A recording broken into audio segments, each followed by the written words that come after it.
지난 2008년 당시 한나라당이 폭로했던 김대중 전 대통령 비자금 의혹 제보자가 국민의당 박주원 최고위원이라는 보도가 나오면서 파문이 일고 있습니다.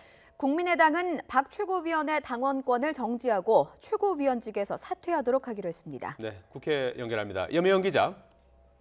네, 국회입니다. 예, 과거 김대중 전 대통령 비자금 의혹의 제보자가 국민의당 박주원 최고위원이라는 보도가 오늘 나오면서 파문이 커지고 있는데요. 조금 전에 징계 결정을 내렸군요.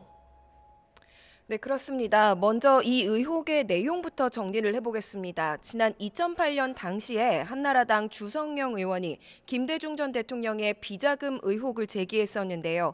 주 의원은 당시 증거를 준 사람이 검찰 관계자라고 밝혔습니다.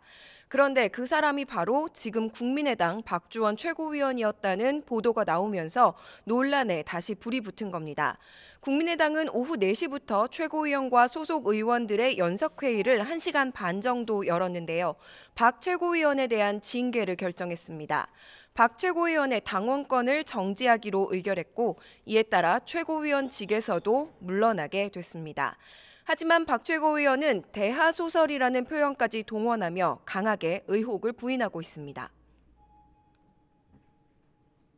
그건 대하소설입니다. 대하소설. DJ 비자금이라고 특정을 해가지고 누구한테 제보를 하거나 뭘 이렇게 한 적이 없어요. 앞서 안철수 대표는 정치적 음해일 가능성을 제기하며 신중한 반응을 보인 반면 연석회의에 참석한 호남권 의원들은 당의 정체성을 송두리째 짓밟는 행위에 대해 단호한 정치적 조치를 취해야 한다고 목소리를 높였습니다. 논란의 당사자인 박 최고위원은 1시간 뒤인 저녁 7시에 국회에서 기자회견을 열고 입장을 밝힐 계획입니다. 자유한국당은 정기국회를 마무리하고 이제 새로운 원내 지도부 꾸리기에 본격 착수했죠. 네, 원내대표 경선 후보가 압축되면서 본격적인 선거전에 들어갔습니다. 이미 출마 의사를 밝힌 유기준, 홍문종, 한선교, 김성태 의원 이렇게 4명이 4파전을 치를 전망입니다.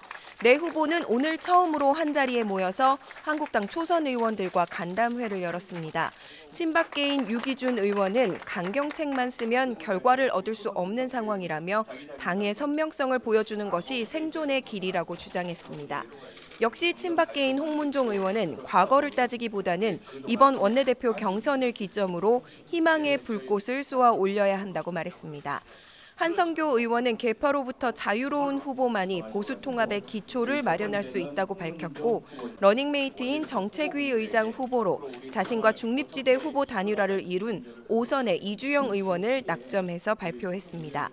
바른정당에서 복당한 김성태 의원은 야당에 필요한 건 패권 집단이 아니라며 외연을 넓혀 문재인 정부의 독단과 전횡에 맞서 싸우겠다고 말했습니다. 한국당 원내대표 후보 등록은 모레고 경선은 오는 12일 치러집니다. 예, 염혜영 기자, 내일이면 국회에서 탄핵안이 가결된 지 1년이 되는 날인데요. 박 전 대통령 탄핵안 가결을 주도한 민주당과 국민의당이 각 당의 입장을 재확인했군요. 네, 그렇습니다. 집권 여당인 민주당은 적폐청산의 의지를 다시 한번 강조했습니다. 추미애 대표는 지난 1년 자유한국당의 모습은 조금도 달라진 것이 없었다면서 포문을 열었습니다. 한국당이 성찰과 혁신은커녕 오히려 적폐청산과 민생개혁 법안 처리까지 외면하고 있다고 강하게 비판했습니다. 그래서 선거의 유불리를 따지거나 선거공학 차원에서 주판을 튕긴다면 국민이 역사의 죄인으로 다시 한번 낙인 찍을 것입니다. 국민의당 안철수 대표는 자유한국당이 반대해도 개혁 열차는 출발한다고 말했습니다. 캐스팅 보트인 국민의당의 입지를 강조한 건데요. 그러면서도 탄핵은 어느 한 정치 세력의 독점적 소유물이 아니라며 민주당을 경계했습니다. 자유한국당이 반대해도 개혁 열차는 출발합니다. 다당제 하에서는 자유한국당 없이도 국회의 시계는 돌아갑니다. 자유한국당이 결석하고 조퇴해도 국회는 헛돌지 않습니다. 한편 이와 관련해 자유한국당은 특별한 입장을 밝히지 않았습니다. 지금까지 국회에서 YTN 염혜원입니다.